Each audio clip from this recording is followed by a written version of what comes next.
Invincible Season 2, Episode 7.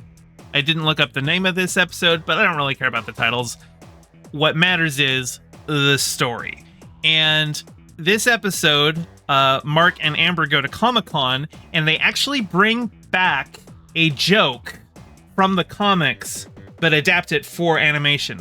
So in the comics, there was a bit where Mark meets his favorite comic book author, and actually, I think I've got it up here. So we have him here, he's meeting his favorite artists, and here he says, I gotta say, I'm amazed at how you get these things out on a monthly basis. It seems like so much work to do in such a short amount of time, and you're never late. And he goes, actually, a lot of times, I'll just reuse art that I've already done over and over. It's good for dramatic pauses and when stuff doesn't really change much from panel to panel. Most people don't even notice. And then he just does it as a sight gag. Don't you think that's kind of cheap? Not really. And they adapt that joke for the show because he meets the artist and he's asking about Seance Dog, because that's the name of the the comic that he reads, but he's also asking about the cartoon because like he's got like an animated adaptation of it. He's like, hey, when's season 2 coming out? The guy's like, yeah, it's probably going to be another year. Animation takes time. He's like, oh, I love the fight scenes in that. Like it's very clear that they set this up to just be like a conversation about the show Invincible itself. But like he says, I love the fight sequences in there. He's like, yeah, we go all out for those, but we just, learn to like cut corners other ways to save time. Like for instance, you'll notice sometimes you'll just have a lot of static backgrounds, or like a character will be talking when their mouth isn't in frame, so they don't have to animate the mouth movements. And as he's describing all of these techniques for saving time with animation, like it's very clearly done deliberately, as cheap as possible, and demonstrating all of it, just like how here we have him reusing these panels. See, this is very clearly the same artwork in these panels. They do that kind of a thing, but with the animation tricks. And I saw it and I just like, they did the joke, I love it.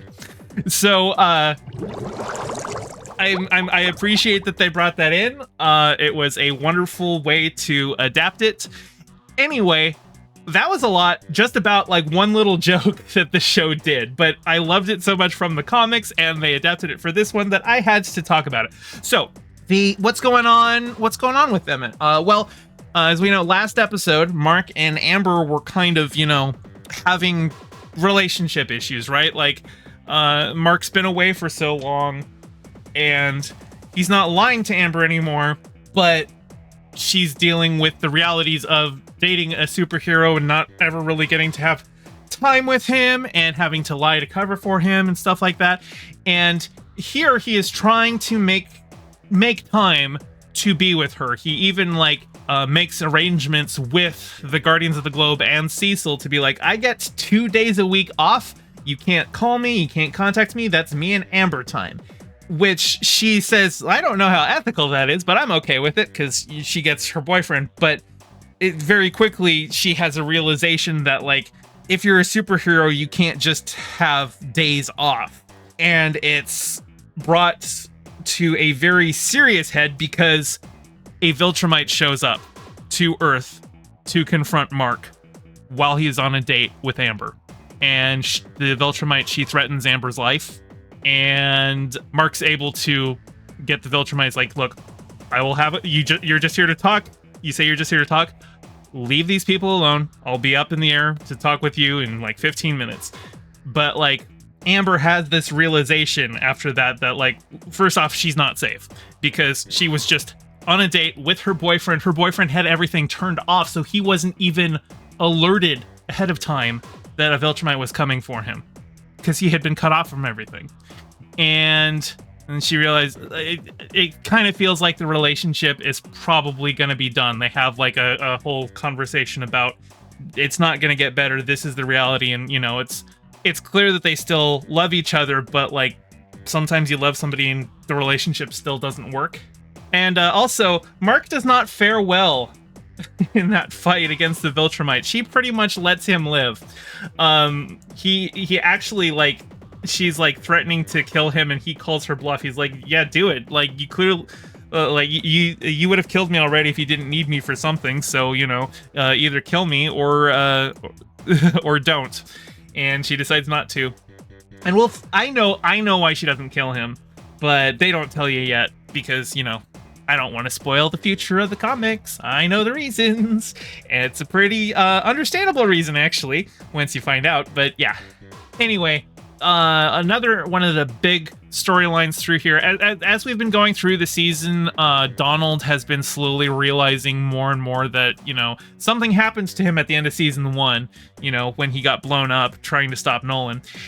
And this episode, he actually finds out that he hasn't died just once.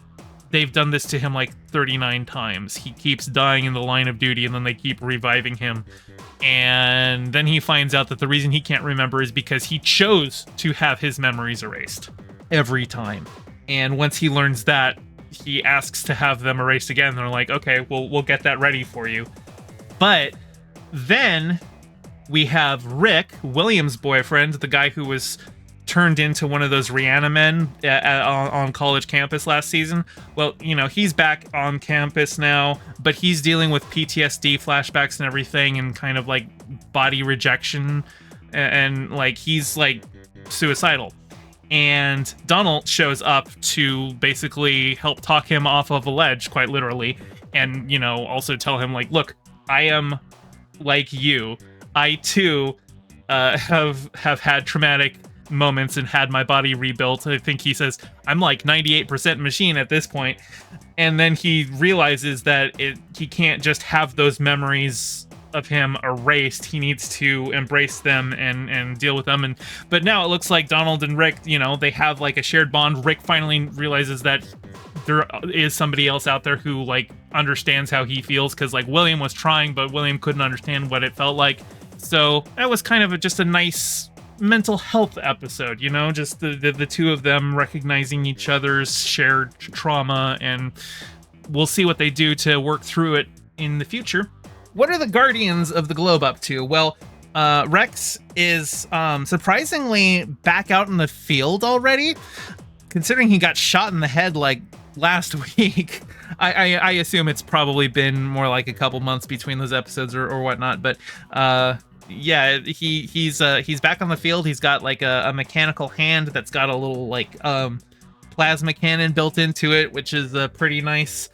But yeah, in fact, like he goes out on the field to try and get back on the horse because he had his ass kicked so hard the last time. He's like, no, I've got to do it. And he's fighting this like big octopus monster thing, kind of looks like a Cthulhu, who speaks very poor English, and like Rex starts mocking him for it, and he's like, me worked very hard to learn you language. And Rex like tries to make Rex feel bad for mocking his poor grasp of English while he's like trying to rob a bank or whatnot. As for the Immortal, he wants to quit. He is the grief that he's feeling for the loss of Duplicate. He said that he had been feeling broken for a long time, but this loss of Kate is like just the last thing, and he wants to quit. Cecil doesn't want him to quit because obviously the Immortal is a super powerful hero and whatnot. So Cecil says, this isn't quitting, this is just a vacation like I told you to take. And we'll see how that goes, but looks like Robot, or Rudy I guess as he's called now, is going to be back in charge of the Guardians of the Globe. But Rudy's got his own issues because he is trying to fix Monster Girl, because he loves Monster Girl, and he wants to, like, he literally says, I can fix you, because her curse means that every time she turns into a monster, she regresses in age by another week. The thing is, he's trying to fix her and she doesn't want him to. He builds like a big robot for her to mind control to go on the field instead of having to turn into the monster herself, but she doesn't want to do that. She doesn't like it. It's not working for her. And it's a good example, I would say, of a character flaw that we're going to see more and more with Rudy as the show goes on, of his need to control things even when it's not wanted. And that's definitely going to be a recurring element of his character, and we're seeing a lot of the seeds of it here. Anyway, next week should be fun because next week is, I believe, the season finale. And, we've been teased all season, Angstrom Levy, the guy who can travel between dimensions. And this episode ends with him threatening Mark's family.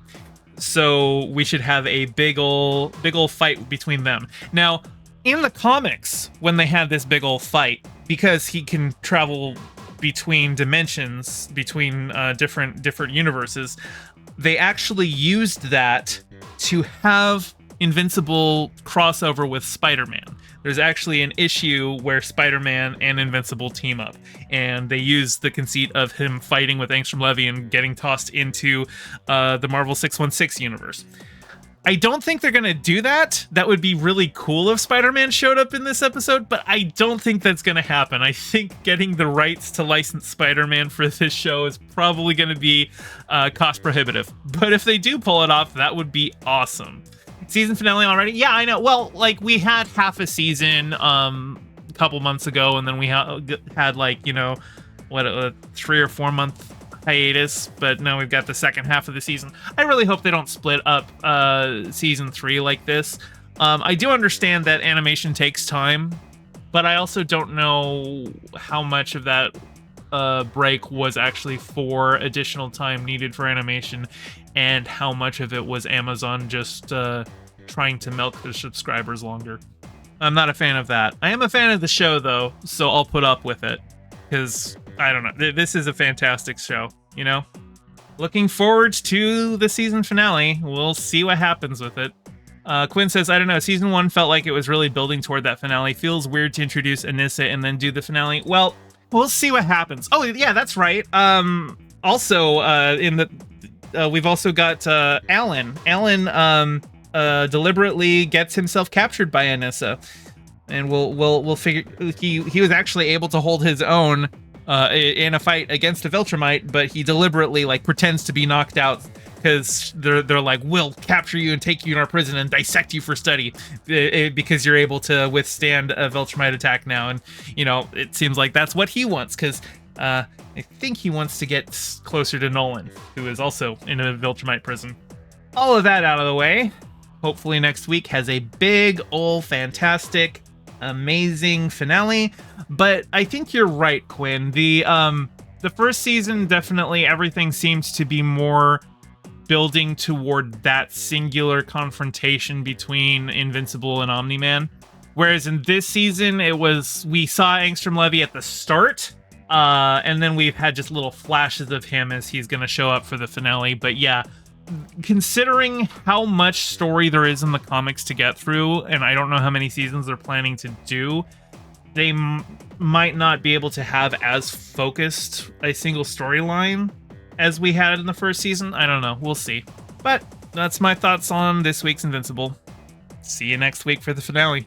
Hey, thanks for watching. Your view means a lot. Don't forget to toss me a like and subscribe and ring the bell. And drop a comment below telling me what you thought of the video. I stream Mondays and Fridays at 5 p.m. Pacific, so catch me live and join in on the convo. You can find all my socials in the description below, and thank you to all my patrons, with a very special shout out to my Whale Shark tier patrons Ryan D and James Knight, and my Anemone Friend tier patron Piftle Cakes. Your support means the world. Catch you next time.